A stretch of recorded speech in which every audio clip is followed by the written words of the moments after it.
नमस्कार दोस्तों, भारत लगातार तरक्की कर रहा है, लेकिन भारत सरकार के ऊपर विदेशों की उधारी भी लगातार बढ़ रही है। आखिर भारत कैसे इतना कर्जदार हो गया?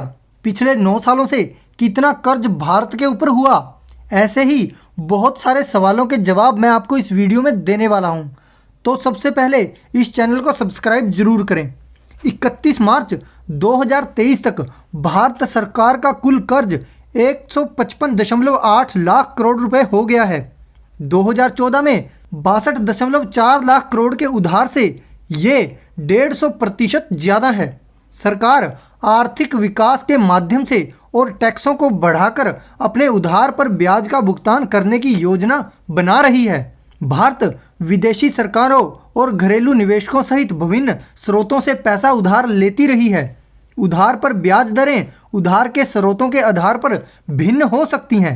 उदाहरण के लिए विश्व बैंक से मिले उधार पर ब्याज दर आमतौर पर कमर्शियल बैंक से उधार पर ब्याज दर से कम होती है।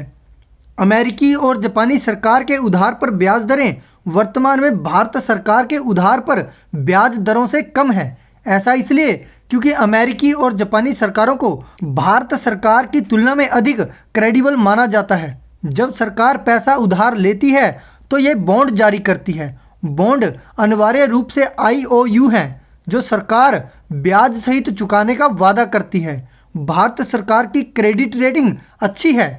अमेरिका की अर्थव्यवस्था भारत से बहुत बड़ी है, लेकिन भारत की तुलना में USA की क्रेडिट रेटिंग अधिक अच्छी है। इसका मतलब यह है कि USA के पास निवेशकों का एक बड़ा पूल है जो कम ब्याज दरों पर सरकार को पैसा उधार देने को तैयार रहता है। ब्याज दरें कैसे काम करती हैं, इसका एक सरल उदाहरण है। मान लीजिए कि USA और भारत दोनों को $100 अरब उधार लेने की जरूरत है। USA 3% की ब्याज दर पर पैसा उधार ले सकता है, जबकि भारत को 6% की ब्याज दर पर पैसा उधार लेना पड़ता है। इसका मतलब यह है कि संयुक्त राज्य अमेरिका अपने उधार पर प्रति वर्ष $3 बिलियन ब्याज का भुगतान करेगा, जबकि भारत को अपने उधार पर प्रति वर्ष $6 बिलियन ब्याज देना होगा। इसीलिए कांग्रेस द्वारा भारत सरकार से कर्ज के बारे में कई सवाल पूछे जा रहे हैं।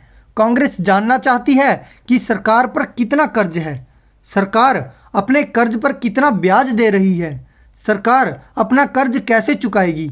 इसीलिए कांग्रेस भारत सरकार से व्हाइट पेपर इशू करने पर जोर डाल रही है। दुनिया के देश भारत में निवेश कर रहे हैं क्योंकि वे इसे बड़ी आबादी वाली बढ़ती अर्थव्यवस्था के रूप में देखते हैं। उनका मानना है कि भारत में भविष्य में एक बड़ी आर्थिक शक्ति बनने की क्षमता है। भारत का ऋण GDP अनुपात वर्तमान में लगभग 88% है। इसका मतलब यह कि भारत सरकार के पास एक साल में जितना पैसा पैदा होता है उससे अधिक उधार पैसा बकाया है।